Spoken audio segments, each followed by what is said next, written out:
Before I die, I want to be tried for piracy.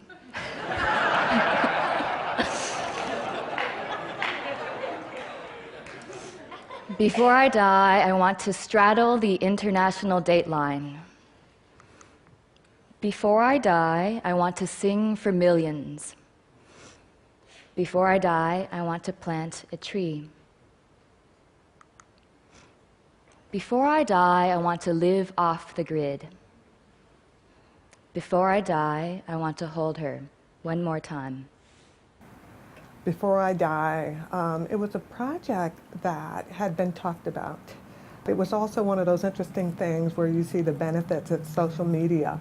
The planning director for the city of Raleigh, Mitchell Silver, had happened to hear about this particular project, and he tweeted to my Twitter account to say, hey, Kim, you need to check into this. Check out this Before I Die project with Candy Chang. The idea came from Candy Chang. I actually saw it on Twitter, and it's through friends of mine, Project for Public Space, started just tweeting it, and when I looked into it, it just seemed like a very cool and exciting project. I had heard some about it, but not a lot.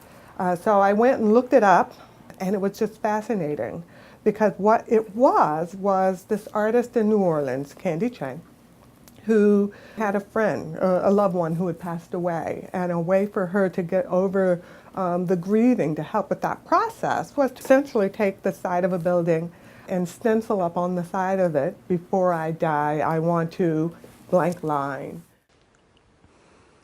In 2009, I lost someone I loved very much. Her name was Joan, and she was a mother to me. And her death was sudden and unexpected. So this neglected space became a constructive one, and people's hopes and dreams made me laugh out loud, tear up, and they consoled me during my own tough times. Together, we've shown how powerful our public spaces can be if we're given the opportunity to have a voice and share more with one another. With this project, they kind of came with what they wanted it to do.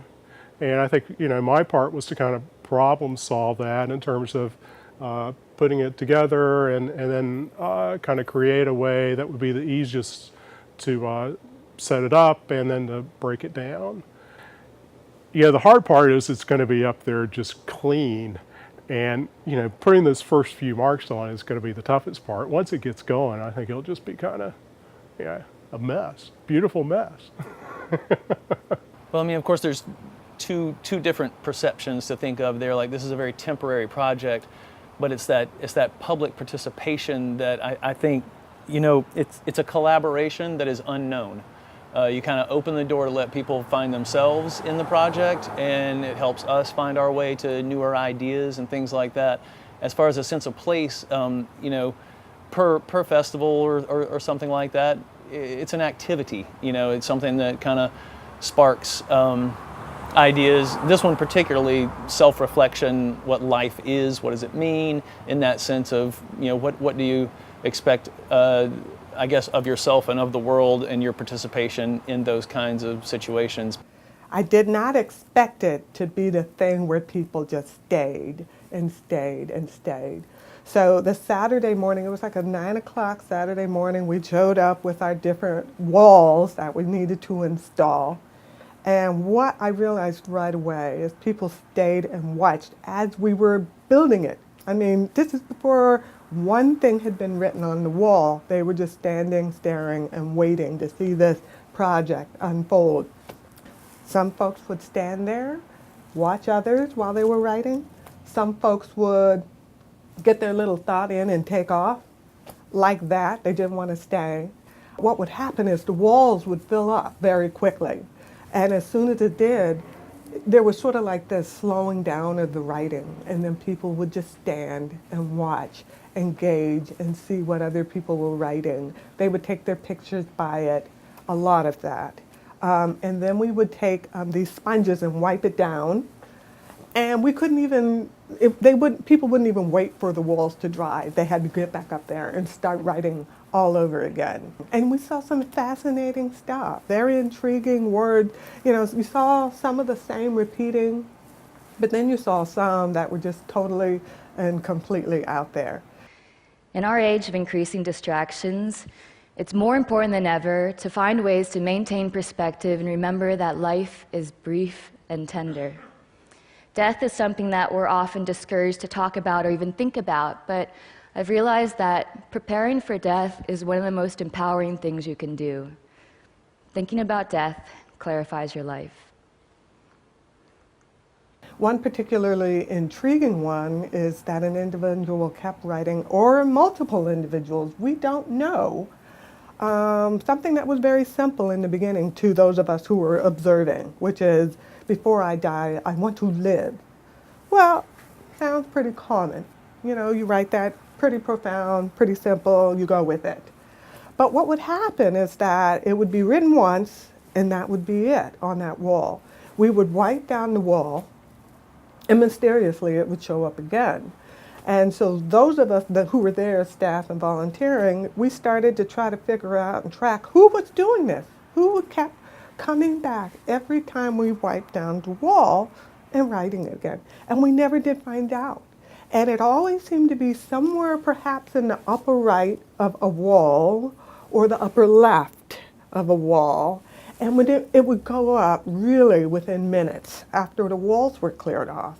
So, you know, it might sound as if it was common, but I think for us it became something that was very profound. Public art is a key thing for a city to have.